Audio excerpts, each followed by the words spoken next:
નમસ્કાર.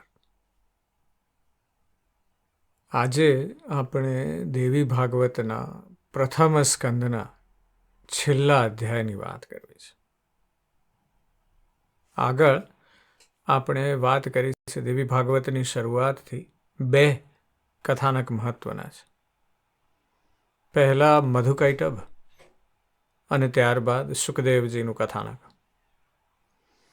અને બે કથાનક આપણને જે સ્કંદ 2 તરફ લઈ જઈ રહ્યા છે એમાં આપણે સાંભળ્યું કે કેવી રીતે મધુકૈટભનો જન્મ થયો ભગવાન વિષ્ણુના કાનના મહેલમાંથી, અને ત્યારબાદ એ વિકસ્યા છે અને પછી બ્રહ્માજીને ચેતવણી આપી છે. એટલે બ્રહ્માજી દોડતા દોડતા આવ્યા છે વિષ્ણુ ભગવાન પાસે. 5000 વર્ષ યુદ્ધ થયું છે અને ત્યારબાદ વિષ્ણુ ભગવાને દેવીને પ્રાર્થના કરી છે કે આ કેમ કરીને પૂર્ણ કરવું. અને દેવીએ એમને સજેસ્શન કર્યું છે અને એ શક્તિની વાત કરી છે. ત્યાંથી આપણે બીજા કથાનક તરફ વળ્યા, બ્રહ્માજી દ્વારા, નારદજી દ્વારા, વ્યાસજી દ્વારા. અને એ કથાનક છે સુખદેવજીનું. વ્યાસજીને પુત્ર પ્રાપ્તિની ઈચ્છા છે અને એટલે 100 વર્ષ સુધી શિવ અને શિવાની ભક્તિ કરી છે, તપશ્ચર્યા કરી છે. અને ત્યારબાદ ભગવાને અને શિવાએ એમને વરદાન આપ્યું કે તમારે પુત્ર થશે. વ્યાસજીએ અરણીમાંથી અયોનીજ એવો પુત્ર જન્મ્યો છે, સુખદેવ નામ આપ્યું છે. કારણ કે એક અપ્સરા ત્યાં વ્યાસજીને જોઈને ઊભી હતી અને શુકનું સ્વરૂપ લઈને ભાગી, અને એટલે સુખદેવજી નામ પડ્યું છે. સુખદેવજી પહેલા બૃહસ્પતિને ત્યાં ગયા છે અને ત્યાં ખૂબ બધું ભણ્યા, પણ પિતા પાસે આવીને કહે છે કે મને તત્વજ્ઞાન આપો, મારે બસ હવે સંન્યાસી થવું છે. અને એ બહુ સુંદર જે સંવાદ હતો સુખદેવજી અને વ્યાસજી વચ્ચેનો, કે જેમાં એ આપણને કહે છે કે ગૃહસ્થાશ્રમ કેમ ભોગવવો જરૂરી છે અને ત્યારબાદ કેમ વર્ણાશ્રમમાં સ્થિત થવું જરૂરી છે. સુખદેવજી પહેલાં તો માનતા નથી, એટલે વ્યાસજી જોડે ખૂબ લાંબો સંવાદ થાય છે અને ત્યારબાદ વ્યાસજી કહે છે કે તમારે જો આનું ઉદાહરણ જોવું તો મિથિલા નગરીમાં જનક રાજા પાસે પહોંચી જાઓ. અને સુખદેવજી ત્યાં પહોંચી ગયા. જનક રાજા સાથે બહુ અદ્ભુત સંવાદ થયો છે. એમની બધી શંકાઓ નાશ પામી છે અને ત્યારબાદ સુખદેવજી પાછા આવી અને પિતાના કહેવા પ્રમાણે ગૃહસ્થાશ્રમ આરંભે છે. અને સમય જતાં એમને પુત્ર પુત્રીઓ થાય છે, વંશવેલો આગળ વધે છે અને ત્યારબાદ સુખદેવજી પોતે એક પર્વત પર બેસીને સ્થિત થાય છે અને ત્યાંથી સ્વર્ગારોહણ કરે છે. અને એ કથા આપણે જે સાંભળી અને ત્યારબાદ એ જોઈને પાછા વ્યાસજીને ફરી વાર દુઃખ ખૂબ થાય છે સુખદેવજીનું આ સાંભળીને. એટલે વ્યાસજી જે દુઃખી થયા છે તેમને ભગવાન શંકર સાંત્વના આપે છે. અને એ વાત પણ આપણે ગયા અધ્યાયમાં કરી. આજના અધ્યાયમાં આપણે વ્યાસજીના વંશવેલાની વાત કરવી છે. પણ એ વાત આપણે કરીએ વ્યાસજીના વંશવેલાની, તે આપણને મહાભારત કથા તરફ લઈ જાય. આપણને ખ્યાલ છે વ્યાસજીનો વંશવેલો શું છે, અને મહાભારત કથાની આજે બહુ સંક્ષેપમાં વાત કરવી છે. ખાલી વ્યાસજીના વંશનું વર્ણન છે, એની કેટલીક કથાઓનું વર્ણન છે. અને ત્યારબાદ આપણે સ્કંદ 2 તરફ જઈશું, જેમાં વ્યાસજીના વંશની થોડી વધારે છણાવટ છે 12 અધ્યાયમાં. અને એની અંદરના ખૂબ સુંદર મર્મની વાત છે. એટલે આજના અધ્યાયની શરૂઆતમાં ઋષિઓ કહે છે કે દેવ સતમ સુખદેવજી પરમ ગતિને પામ્યા પછી વ્યાસજીએ શું કર્યું તે વિસ્તારથી કહો. એટલે સુતપુરાણી કહે છે કે વ્યાસના વેદાભ્યાસ પરાયણ શિષ્ય જેવા કે અસિત, દેવલ, વૈશપાયન, જૈમિની ને સુમતુએ તપોધનો ધર્મ પ્રચારાર્થે પૃથ્વી તળમાં વિચરવા લાગ્યા. શિષ્યો ને પુત્રની આવી સ્થિતિ થતાં એકીલા વ્યાસ શોકગ્રસ્ત થયા અને ગમનની ઈચ્છા કરવા લાગ્યા. શુભ એવી વિષાદ કન્યાને વ્યાસ મનમાં સાંભળવા લાગ્યા. જેઓ તેમના માતાજી ગંગા કિનારે શોકવશ તેમણે જોયા હતા ને તેઓ પરાશરના સ્પર્શથી મુક્ત થયા હતા, એવા સત્યવતીને સંભાળીને વ્યાસ તે પર્વતનો ત્યાગ કરી પોતે મહાતેજસ્વી પોતાના સ્થાન પ્રતિ આવ્યા. દ્વીપમાં આવી અને વ્યાસજીએ નિષાદને પૂછ્યું કે તે શ્રેષ્ઠ કન્યા ક્યાં ગઈ? એટલે નિષાદે કહ્યું, તેનું તો શાંતનુ રાજાને પ્રદાન કર્યું છે. પછી દાસ રાજાએ પ્રીતિપૂર્વક વ્યાસની પૂજા કરી ને સ્વાગત ને સત્કાર કરી 2 હાથ જોડી કરી ને કુશળ પૂછ્યા. દાસરાજ બોલ્યા, મારો આજે સફળ જન્મ છે. હે મુનિ, આજે મારું કુળ પવિત્ર થયું છે. દેવને પણ દુર્લભ એવા આપના દર્શન થયા. જે કાર્ય વાસ્તે આપ પધાર્યા છો તે કાર્ય મને કહો. હે વિભો, ધનને, દારા અને પુત્રો એ બધું જ આપને આધીન છે. ત્યારે વાસ મુનિએ સરસ્વતીના તટ પર આશ્રમ બનાવ્યો ને ત્યાં તેઓ તપ કરવા લાગ્યા અને ત્યાં જ રહેવા લાગ્યા. આ અતીવ કાંતિવાળા શાંતનુ રાજાને સત્યવતી દ્વારા 2 પુત્રો થયા છે. એ વાત સાંભળી વ્યાસજી મનમાં સુખી થયા ને તપ કરવા લાગ્યા. તે પુત્રોને વ્યાસ ભ્રાતા રૂપે માનવા લાગ્યા.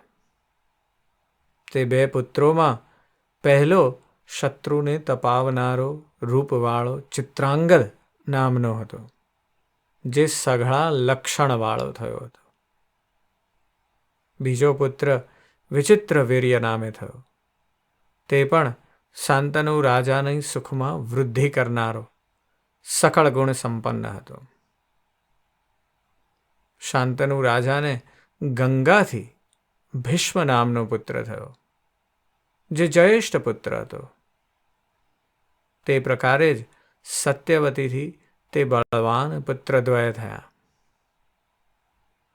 આવા પુત્રોને સર્વ લક્ષણો સહિત દેખીને શાંતનુ પોતાને દેવોથી પણ અજેય માનવા લાગ્યા. કેટલાક કાળ પછી શાંતનુ રાજા જીર્ણ વસ્ત્રની સમાન પોતાનો દેહનો ત્યાગ કરી કાળ ધર્મને પામ્યા. પિતાના દેહાવસાન પછી સઘળી ઉત્તર ક્રિયાઓ કરી વિવિધ પ્રકારના દાનો ભીષ્મએ કર્યા. ત્યાર પછી મહાવીર્યવાળા ચિત્રાંગદનો રાજ્યાભિષેક કર્યો. કારણ કે સત્યવતીની સાથે જ્યારે દાસરાજ શાંતનુનો સંબંધ કર્યો ત્યારે ભીષ્મએ એવી પ્રતિજ્ઞા કરવી પડી હતી કે હું રાજ્ય નહીં કરું અને પરણીશ નહીં. તેથી ચિત્રાંગદને રાજ્ય આપી ભીષ્મએ દેવવ્રતનું પાલન કર્યું. સત્યવતીનો બળવાન, વીર, પવિત્ર વીર્યથી પ્રમત્ત ચિત્રાંગદ પુત્ર શત્રુઓને તાપ પમાડવા લાગ્યો. એક સમયે તે મહાબાહુ રાજા મોટી સેના સાથે મૃગાદિ વધ્યજીવોને તથા વનસ્થાનોને જોતો જોતો વનમાં વિચરવા લાગ્યો. તે સમયે ચિત્રાંગદ નામના ગંધર્વે તે રાજાને દેખીને પોતાનું વિમાન ત્યાં પૃથ્વી ઉપર ઉતાર્યું. ત્યાં એ ઉભય રાજાઓનું દારૂણ યુદ્ધ કુરુક્ષેત્રમાં 3 વર્ષ પર્યંત ચાલ્યું. હે મુનિઓ, તે વેળા ગંધર્વથી મૃત્યુ પામેલો તે રાજા ઇન્દ્રલોકમાં ગયો. આ વૃતાંત ભીષ્મએ સાંભળી તેની ઉત્તર ક્રિયાઓ કરી. ભીષ્મના શોકનું નિવારણ મંત્રીઓએ કર્યું ને વિચિત્ર વીર્યને રાજ્યાભિષેક થયો. મંત્રીઓ અને ગુરુના બોધથી તથા પુત્રને રાજ્યાસન પર દેખી શોકમાં હણાયેલી સુમુખી સત્યવતી પણ સંતુષ્ટ રહી ને વ્યાસ પોતાના ભ્રાતાને રાજ્ય મળ્યું સાંભળી અને પ્રસન્ન થયા. સત્યવતીનો સુંદર પુત્ર યુવાન થયેલો જાણી લઘુ ભ્રાતાના વિવાહની ભીષ્મને ચિંતા થઈ. સકળ લક્ષણોવાળી કાશીરાજને ત્યાં 3 કન્યાઓ હતી. તે રાજાએ તે કન્યાના વિવાહ નિમિત્તે સ્વયંવર રચ્યો. ત્યાં હજારો રાજા તથા રાજપુત્રો એકત્ર થયા હતા ને તેઓ બધા સ્વયંવરની ઈચ્છાથી આવેલા હોવાથી સત્કારયુક્ત થયા હતા.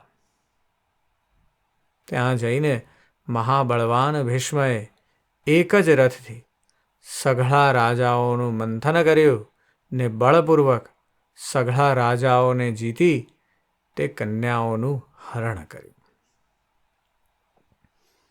તે હસ્તિનાપુરમાં તે કન્યાઓને લઈ આવ્યો. એ 3 સુલોચની કન્યાઓનું હરણ કરી ભીષ્મ તેના પ્રતિ માતા ભગિનીને પુત્રી સમાન દ્રષ્ટિ રાખીને રહ્યો.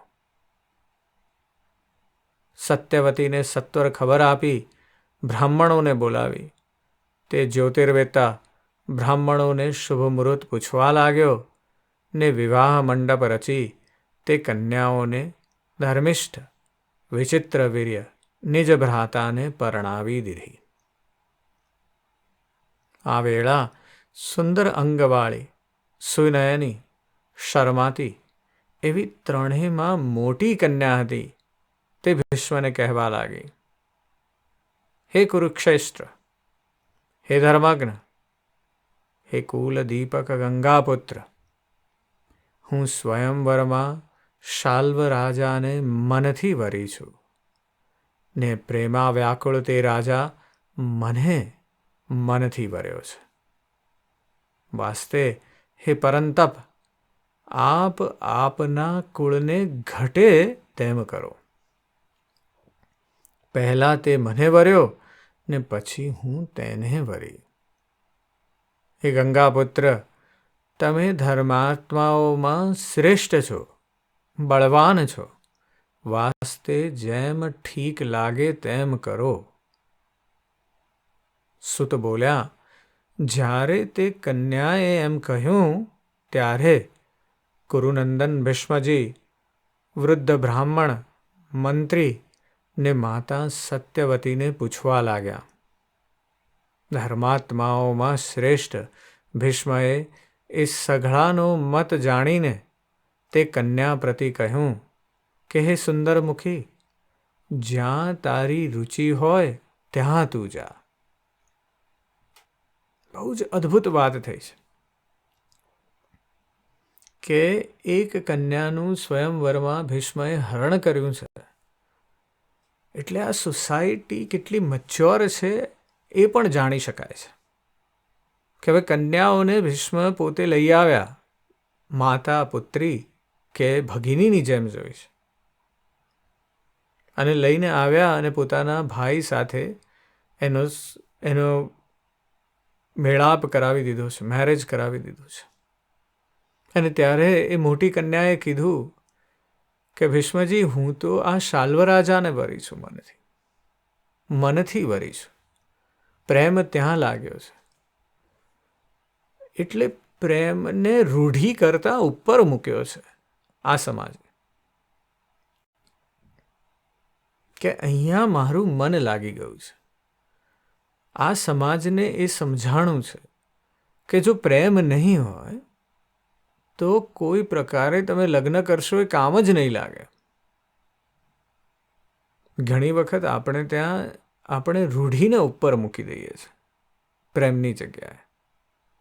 અને અહીંયા આપણે એ જાણવાનું છે કે એ બધા જ બ્રાહ્મણો, બધા જ વિદ્વાનો, બધા જ માતા અને સત્યવતીને બીજા બધાને પૂછી લીધું ભીષ્મએ કે હવે શું કરવું. અને ત્યારબાદ એ કન્યાને કહ્યું છે કે હે સુંદરમુખી, જ્યાં તારી રુચિ હોય ત્યાં તું જા. કારણ કે તું મારા ભાઈની જોડે પરણીશ પણ તું એને પ્રેમ નહીં કરે તો જીવનમાં મજા જ શું આવશે? દુઃખ સિવાય બીજું કશું હશે નહીં. અદ્ભુત વાત છે. આપણે આવા સામાન્ય જે મર્મ છે એ ભૂલી જઈએ છીએ. આપણે કથાને યાદ રાખી લઈએ છીએ પણ કથાનો મર્મ ભૂલી જઈએ છીએ. એટલે ઘણી વખત આપણે ત્યાં પેલા યંગ છોકરાઓ, યુવાન પુરુષ કે યુવાન યુવતી એકબીજાના પ્રેમમાં પડી જાય છે, પણ પછી આપણે એમ કહીએ કે ના ભાઈ, તમારા વર્ણમાં નથી ને, તમારા આમાં નથી ને, તમારા તેમાં નથી ને, આ મળતું નથી ને, તે મળતું નથી. વસ્તુ સ્થિતિ એવી છે કે અહીંયા આપણે એ શીખવાનું છે, પ્રેમ સર્વોપરી છે. જો મન મળી ગયા છે તો બીજું બધું નકામું છે. એટલે ભીષ્મએ કહ્યું કે ભાઈ કન્યા, તું તારે જા, તારી રુચિ હોય ત્યાં. અને પછી સુતજી આપણને કહે છે કે ત્યારે ભીષ્મથી વિદાય કરાયેલી તે કન્યા શાલ્વ રાજાના ભુવનમાં ગઈ ને મન ઇચ્છિત વાતને તે સુમુખી શાલ્વ રાજાને કહેવા લાગી. તમારામાં મારું મન હોવાને કારણે ધર્મથી ભીષ્મએ મને મુક્ત કરી છે. વાસ્તે હે મહારાજ, હું આવી છું અને આ વાસ્તે મારું પાણી ગ્રહણ કરો. હે નૃપશ્રેષ્ઠ, હું આપની અત્યંત ધર્મપત્ની થઈશ ને પહેલાં આપણે અરસપરસ વરી ચૂક્યા છીએ. શાલ્વ રાજા બોલ્યા, મારા દેખતામાં ભીષ્મ તને લઈ ગયો છે અને રથમાં બેસાડી, તે વાસ્તે હું તારું પાણી ગ્રહણ નહીં કરું. કોણ ડાહ્યો પુરુષ પરોચિષ્ઠ એવી કન્યાનું ગ્રહણ કરે, જેથી ભીષ્મએ તજેલી તું મારી માતા સમાન છે, તેથી ગ્રહણ નહીં કરું. હવે અહીંયા પાછી જુદી વાત થઈ છે. અહીંયા વાત એવી થઈ છે કે હવે ઈગો નડી ગયો છે શાલ્વ રાજાને. પોતે મનથી વરી ચૂક્યા હતા અને આ તરફ પેલી છોકરી પણ એમને મનથી વરી ચૂકી છે. પણ શાલ્વ રાજાને થયું છે કે હવે આ ભીષ્મ પિતામહ જે હતા, પિતામહ તો પછી બને છે, પણ ભીષ્મ જે હતા તેમણે મારી સામેથી આ છોકરીને લઈ ગયા છે. એટલે હું તો આમાં ડરપોક પામ્યો છું, હું તો આમાં નિર્બળ પામ્યો છું. તો હવે હું આ છોકરીનું ગ્રહણ કેવી રીતે કરું? જ્યારે સ્ત્રી સામેથી આવી છે, ભીષ્મ એને મોકલી છે, પણ આવું પણ થાય છે. એટલે સોસાયટીમાં એક તરફ પ્રેમની સંપૂર્ણપણે સર્વોપરિતા દેખાડી છે, પણ એની સામે ઈગો પણ આવો જ દેખાડ્યો છે. એટલે આપણને પણ આવો જ ઈગો નડે છે, આપણું પોતાનું અભિમાન નડે છે. આપણને થાય છે કે તમને ખબર છે હું કોણ છું, હુ એમ આઈ. અને આપણે આગળ પણ એ વાત કરી ચૂક્યા છે કે આવડી નાનકડી પૃથ્વીમાં આપણે એક નાનકડું આવડા છીએ, એમાં શું વળી હું કોણ છું? પણ એ હું કોણ છું લાગી ગયું છે. અને એટલે શાલ્વ રાજા કહે છે કે હું તારું ગ્રહણ નહીં કરું.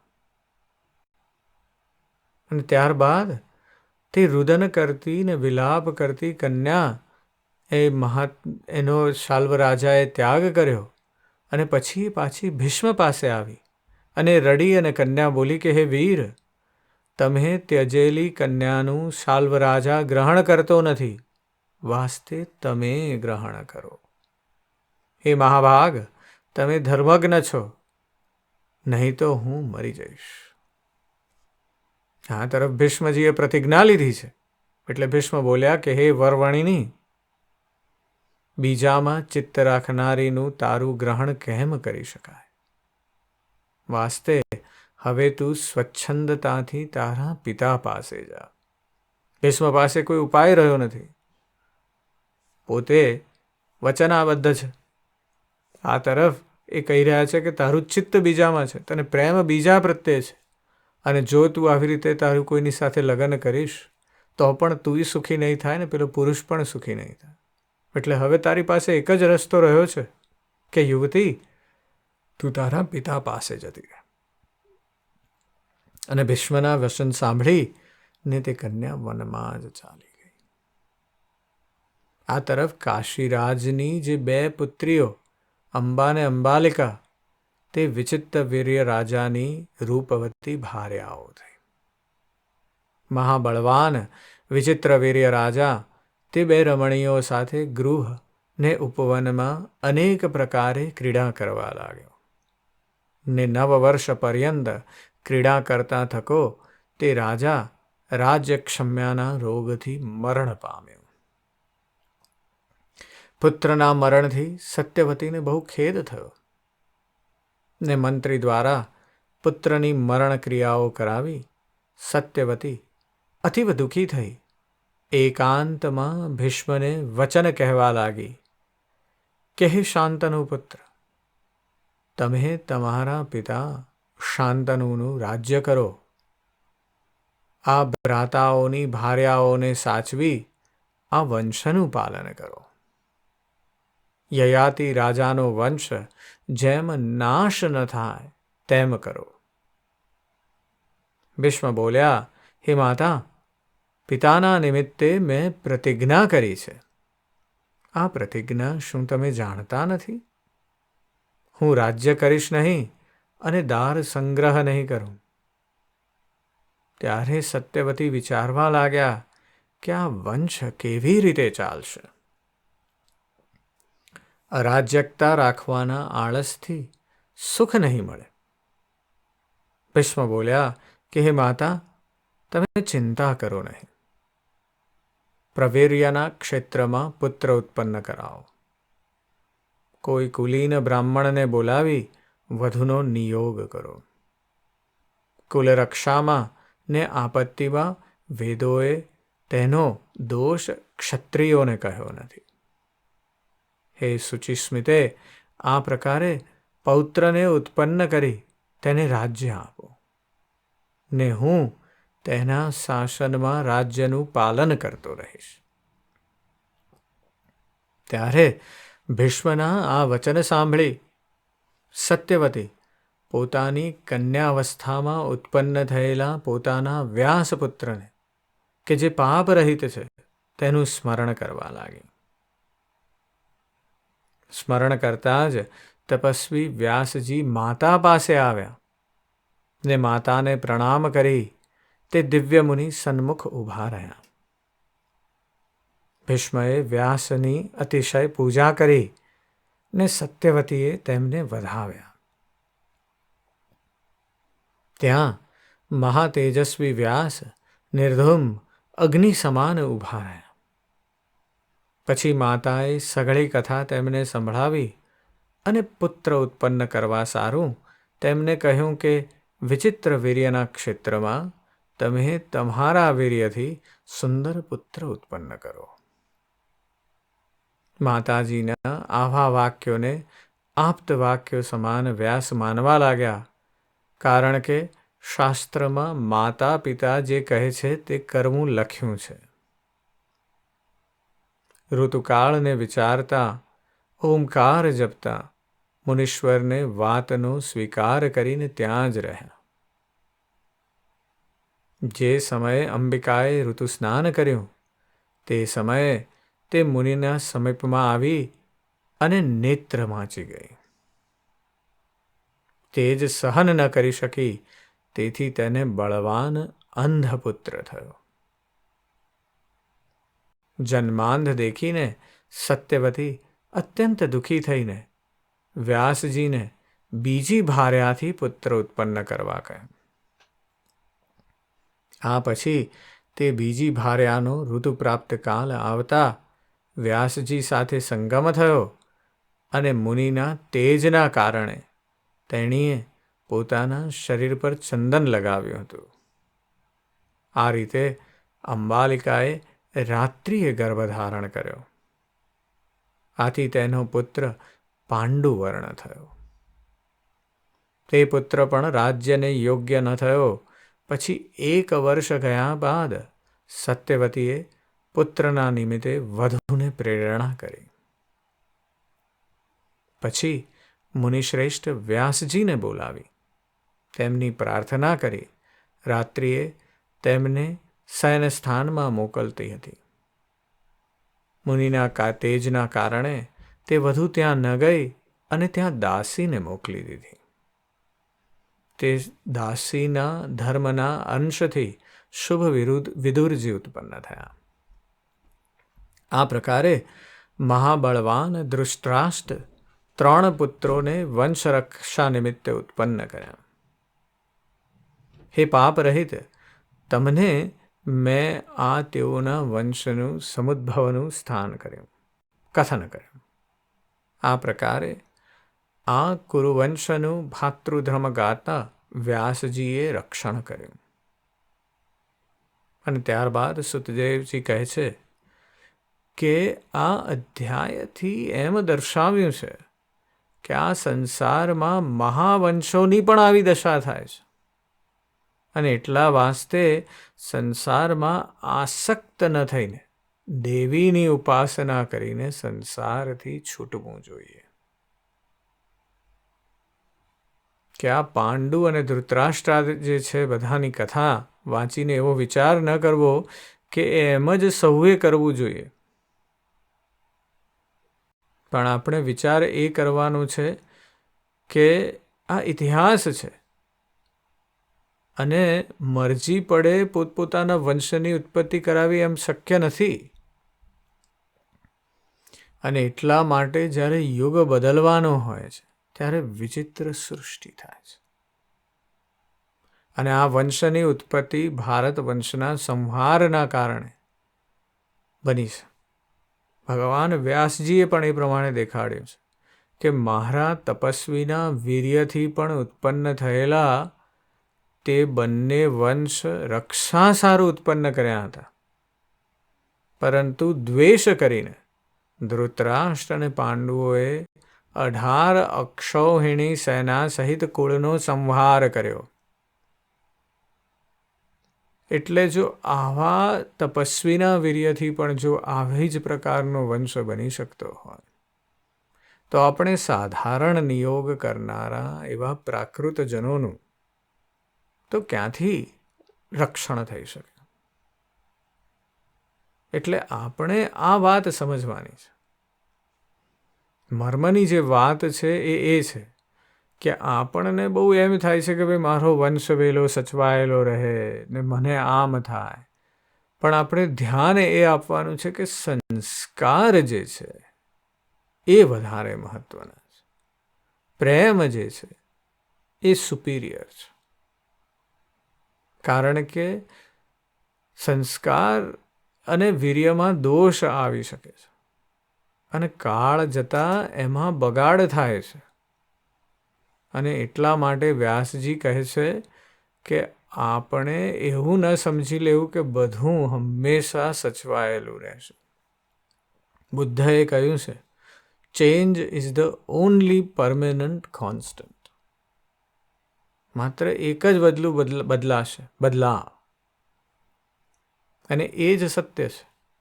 ચેન્જ એ એક જ ત્યાં છે.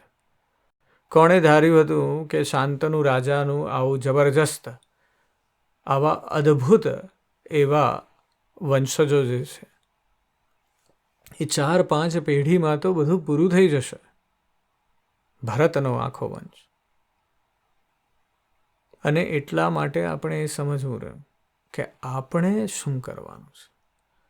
સંસારમાં આસક્તિ દૂર કરવાની છે અને અનાસક્તિ આપણે કેન્દ્રિત કરવાની છે દેવીમાં. અને જો એ થયું તો પેલા ઉપરવાળા સાથે સંબંધ બંધાઈ જશે. એ અદ્ભુત શક્તિ જે છે, યુનિવર્સની શક્તિ, એની સાથે સંબંધ બંધાઈ જશે અને એ તરફ મનન અને ચિંતન કરવું. આજનો અધ્યાય ખૂબ અદ્ભુત છે એ પ્રમાણે. અને એની સાથે આપણે આજે પહેલા સ્કંદની પૂર્ણાહુતિ કરીએ છીએ. આગલા સ્કંદમાં આપણે વ્યાસજી અને એમના વંશના ચરિત્રની વધારે ડિટેલમાં વાત કરવી છે. પણ આજે બસ આટલું જ. હું તમારી અંદર બેઠેલા તે પરમ તત્વને પ્રણામ કરું છું. નમસ્કાર.